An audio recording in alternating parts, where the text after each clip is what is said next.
News number 1। PM Modi Bhutan दौरे पर। भारत भूटान संबंधों में नई ऊर्जा जल विद्युत परियोजना का उद्घाटन।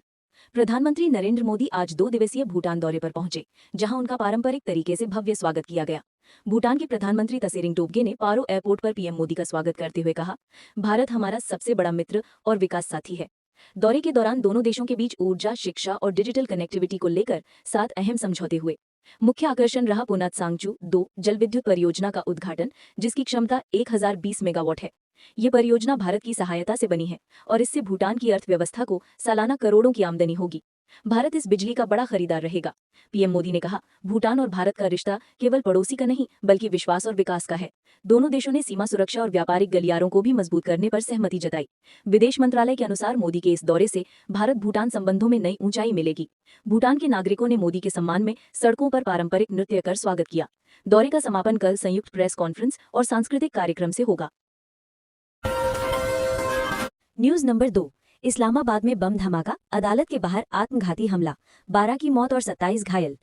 पाकिस्तान की राजधानी इस्लामाबाद आज दोपहर जोरदार धमाके से दहल उठी। ये हमला जिला अदालत परिसर के बाहर हुआ, जब सैकड़ों लोग सुनवाई के लिए मौजूद थे। पुलिस के अनुसार हमलावर ने अदालत के गेट पर सुरक्षा जांच के दौरान खुद को उड़ा लिया। विस्फोट में 12 लोगों की मौत हुई, जबकि 27 लोग घायल हुए हैं। घायलों में 2 पुलिसकर्मी और 3 वकील भी शामिल हैं। घटना के तुरंत बाद पूरी इलाके को घेर लिया गया और सुरक्षा बलों ने सर्च ऑपरेशन शुरू किया। प्रारंभिक जांच में सामने आया है कि यह हमला तहरीके तालिबान पाकिस्तान (टीटीपी) के गुट द्वारा किया गया हो सकता है।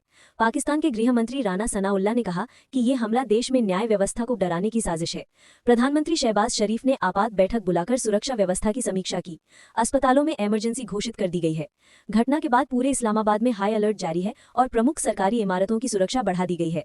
अंतर्राष्ट्रीय समुदाय ने इस हमले की कड़ी निंदा की है। भारत, अमेरिका और संयुक्त राष्ट्र ने आतंकवाद के खिलाफ एकजुट होकर लड़ने की अपील की है। ये हमला पाकिस्तान में बढ़ती आतंकी घटनाओं की नई कड़ी माना जा रहा है, जो राजनीतिक अस्थिरता को और गहरा कर रहा है।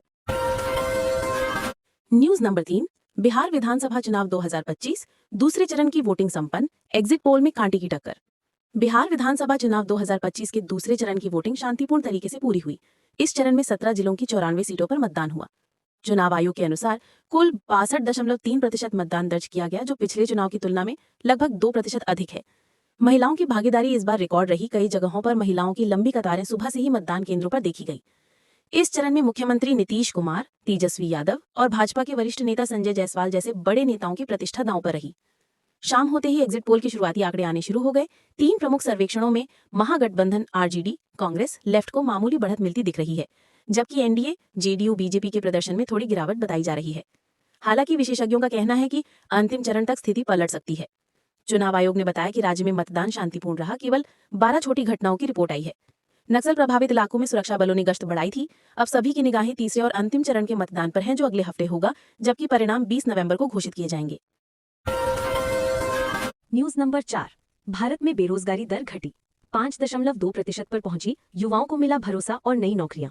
भारत की अर्थव्यवस्था से राहत भरी खबर आई है। राष्ट्रीय सांख्यिकी कार्यालय (एनएसओ) की रिपोर्ट के अनुसार जुलाई सितंबर 2025 तिमाही में देश की बेरोजगारी दर घटकर 5.2% रह गई है। पिछली तिमाही में ये दर 5.7% थी और पिछले साल 6.6% के स्तर पर थी। सबसे अधिक सुधार शहरी क्षेत्रों में देखा गया, जहां सैलरी बेस्ड नौकरियों की संख्या बढ़ी है। आईटी, मैन्युफैक्चरिंग, हेल्थ केयर और कंस्ट्रक्शन सेक्टर में रोजगार के नए अवसर बने। ग्रामीण इलाकों में भी मनरेगा और कृषि आधारित कार्यों से स्थिरता आई है। सरकार ने इसे मेक इन इंडिया और स्टार्टअप इंडिया योजनाओं की सफलता बताया है।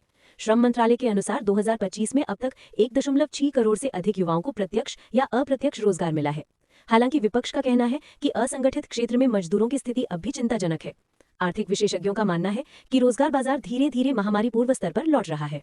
वित्त मंत्रालय ने संकेत दिया है कि आगामी बजट में नेशनल स्किल मिशन 2.0 की शुरुआत की जाएगी, जिसका उद्देश्य है हर युवा के हाथ में हुनर और हर परिवार के पास रोजगार।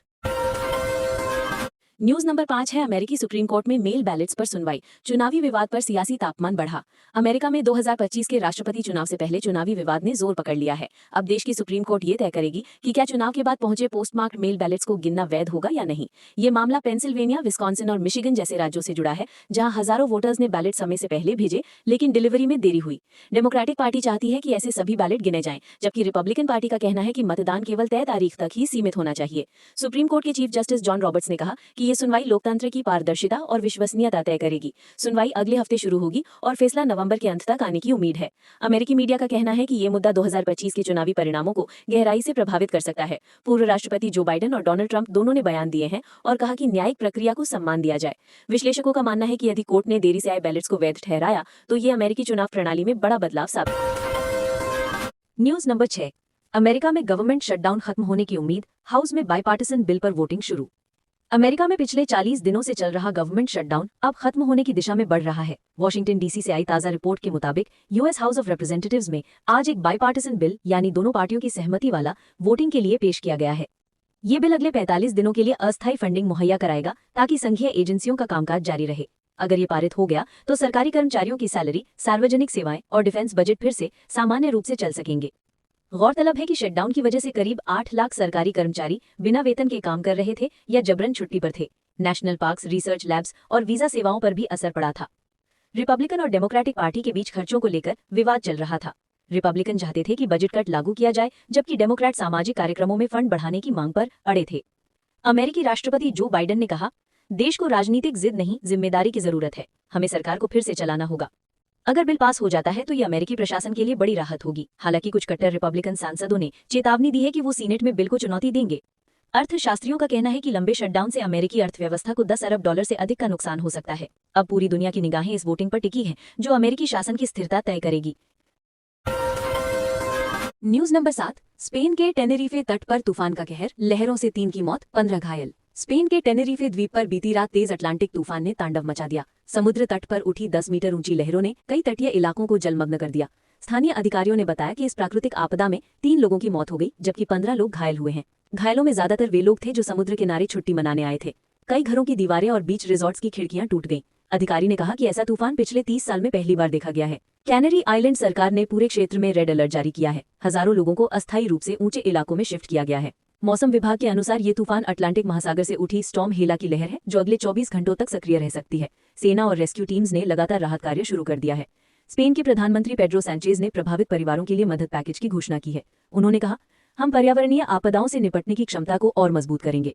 यूरोपियन यूनियन ने भी सहायता भेजने का वादा किया है। स्थानीय पर्यटकों को समुद्र किनारे जाने से मना किया गया है। तूफान ने बिजली व्यवस्था और समुद्री यातायात को भी बुरी तरह प्रभावित किया है। News number 8। अमेरिका ने G20 समिट से बहिष्कार किया। दक्षिण अफ्रीका में विवाद के बीच बड़ा फैसला।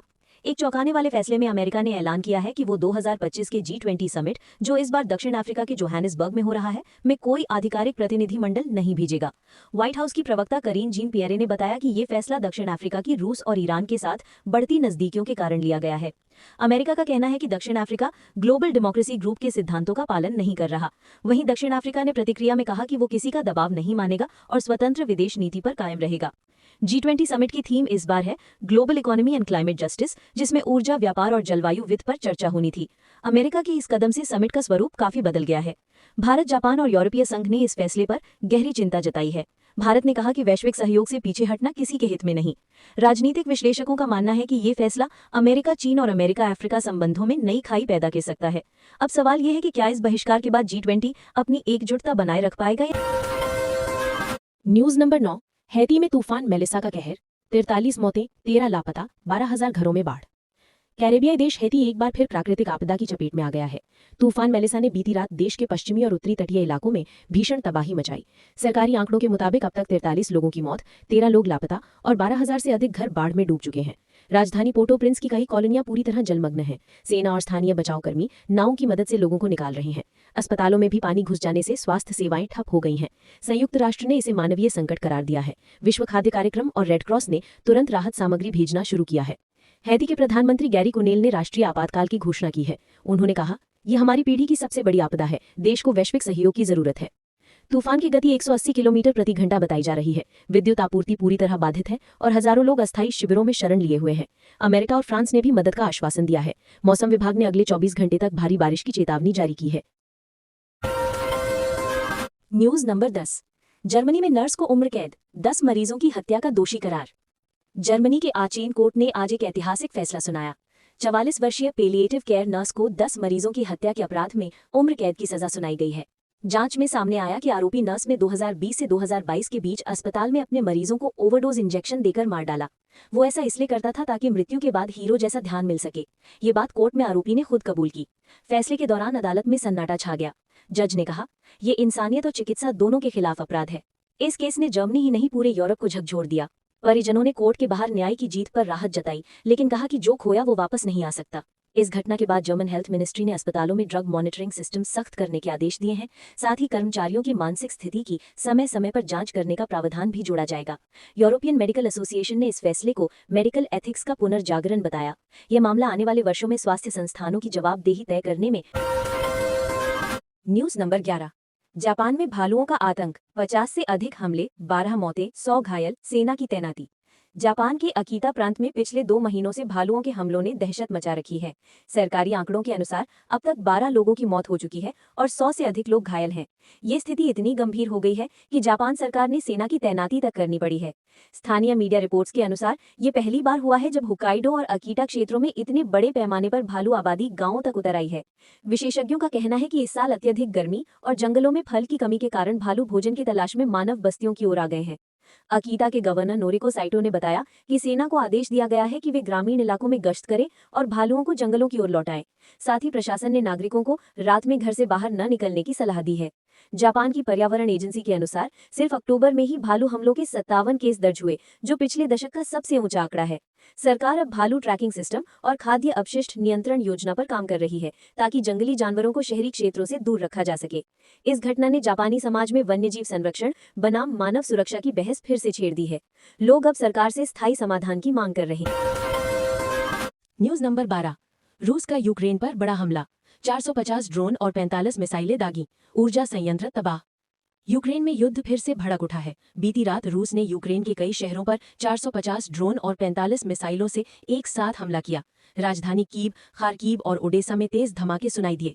यूक्रेनी प्रशासन के अनुसार इस हमले में 7 लोगों की मौत हुई है और कई बिजली संयंत्र गंभीर रूप से क्षतिग्रस्त हुए हैं। यूक्रेन के राष्ट्रपति वोलोदिमीर ज़ेलेंस्की ने इस हमले को अब तक का सबसे बड़ा हवाई हमला बताया। उन्होंने कहा, रूस यूक्रेन की ऊर्जा सप्लाई को ठप कर सर्दियों में जनता को निशाना बना रहा है।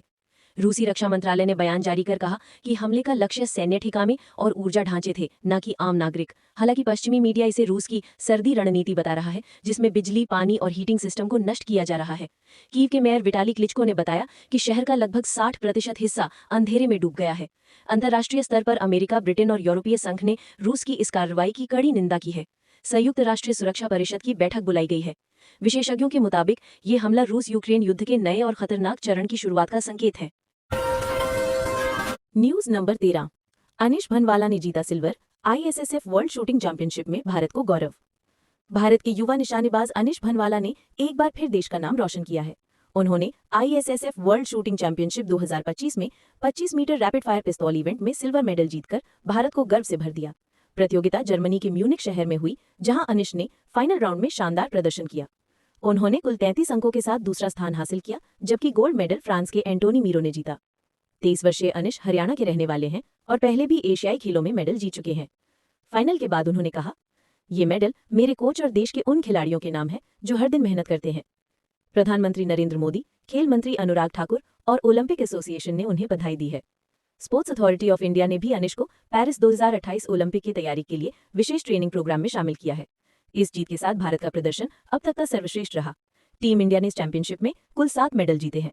खेल विशेषज्ञों का कहना है कि अनिश की ये उपलब्धि भारतीय शूटिंग में नई ऊर्जा लेकर आई। News number 14। मेघालय के आकाश कुमार का रिकॉर्ड, लगातार 8 छक्के लगाकर सबसे तेज 50। क्रिकेट की दुनिया में भारत के मेघालय के युवा खिलाड़ी आकाश कुमार ने इतिहास रच दिया है। उन्होंने घरेलू फर्स्ट क्लास मैच में लगातार 8 छक्के लगाकर सबसे तेज 50 यानी 50 रन बनाने का रिकॉर्ड कायम किया है। मैच शिलोंग के मैदान पर खेला जा रहा था, जहां मेघालय का मुकाबला नागालैंड से था। आकाश ने मात्र 12 गेंदों में अर्धशतक जड़ दिया, जो अब तक के भारतीय क्रिकेट इतिहास का नया कीर्तिमान है। उनकी इस पारी में 8 छक्के और 2 चौके शामिल थे। उन्होंने पुराना रिकॉर्ड मुंबई के युवराज सिंह के नाम दर्ज 6 लगातार छक्कों से तोड़ दिया। BCCI ने ट्वीट कर लिखा, आकाश कुमार ने दिखा दिया कि भारतीय घरेलू क्रिकेट में टैलेंट की कोई कमी नहीं है। मेघालय क्रिकेट एसोसिएशन ने आकाश को 5 लाख रुपए का इनाम देने की घोषणा की। वहीं खेल प्रेमियों का कहना है कि ये खिलाड़ी जल्द ही IPL टीमों की नजर में होगा। कोच ने बताया कि आकाश एक किसान परिवार से हैं और महज 19 साल की उम्र में ये मुकाम हासिल किया है। वो देश के उन युवाओं के लिए प्रेरणा है जो छोटे राज्यों से बड़े सपने लेकर निकलते हैं। राष्ट्रीय शिक्षा दिवस पर देश भर में कार्यक्रम, मौलाना आजाद को श्रद्धांजलि। आज 11 नवंबर को पूरे देश में राष्ट्रीय शिक्षा दिवस यानी नेशनल एजुकेशन डे मनाया गया। ये दिन भारत के पहले शिक्षा मंत्री मौलाना अबुल कलाम आजाद की जयंती पर हर साल मनाया जाता है। देश भर के स्कूलों, कॉलेजों और विश्वविद्यालयों में विशेष कार्यक्रम आयोजित किए गए। छात्रों ने निबंध प्रतियोगिता, क्विज और भाषण कार्यक्रमों के माध्यम से शिक्षा के महत्व पर विचार रखे। प्रधानमंत्री नरेंद्र मोदी ने एक्स यानी पूर्व ट्विटर पर लिखा कि मौलाना आजाद ने भारत में आधुनिक शिक्षा की नींव रखी, हम उनके विचारों को आगे बढ़ा रहे हैं। शिक्षा मंत्री धर्मेंद्र प्रधान ने नई शिक्षा नीति 2020 की प्रगति पर रिपोर्ट प्रस्तुत की और कहा कि भारत अब ज्ञान आधारित समाज बनने की दिशा में अग्रसर है। दिल्ली, जयपुर, पटना और भोपाल में लाखों छात्रों ने एजुकेशन फॉर ऑल रैली में हिस्सा लिया। AICTE और UGC ने भी इस मौके पर छात्रों के लिए विशेष स्कॉलरशिप घोषणाएं की। मौलाना आजाद के योगदानों में अलीगढ़ मुस्लिम विश्वविद्यालय, IITs और यूनिवर्सिटी ग्रांट्स कमीशन यानी UGC की स्थापना शामिल है। उनकी सोच आज भी भारत की शिक्षा क्षेत्र की रीढ़ बनी हुई है।